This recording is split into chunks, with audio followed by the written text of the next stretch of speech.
I think the largest opportunities is for PR agencies such as ours to take the insight and the messaging and the deep understanding of the client and the industry and extend that across content production.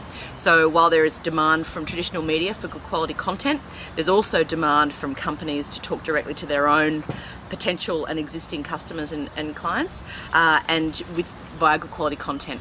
For us, I think the opportunity is to be able to really carefully measure that and be able to provide that business case back to the client and the customer about where the content is actually reaching its audience and how that translates to business. And for those companies that might not have a story to tell directly through the media, there's a huge section of companies that have a compelling story that is can be told well to help build their businesses, and I think that's our job to help them understand that better. I think what has stayed the same is the fact that good client service skills are incredibly important.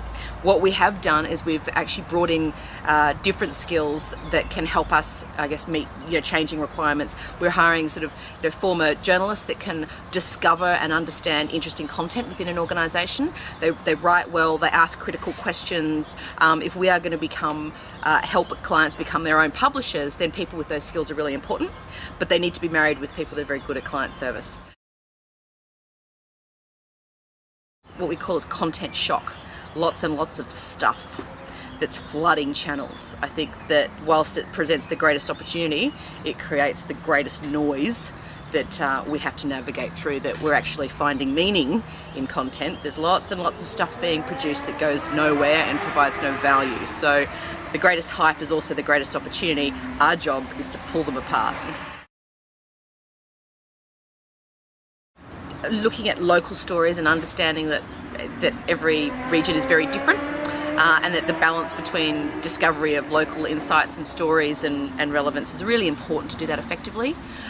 Investing in relationships, that the relationships matter in Australia, and long-term relationships. It's very difficult to parachute in and parachute out again. We're very parochial, and relationships build I guess trust, and that's really important. Third piece of advice, look at ways to better tell your stories, and that whilst it's partly about products, it's also about a broader range of ways to tell a story about the company that really helps, I guess, build the relationship between the company and its customers.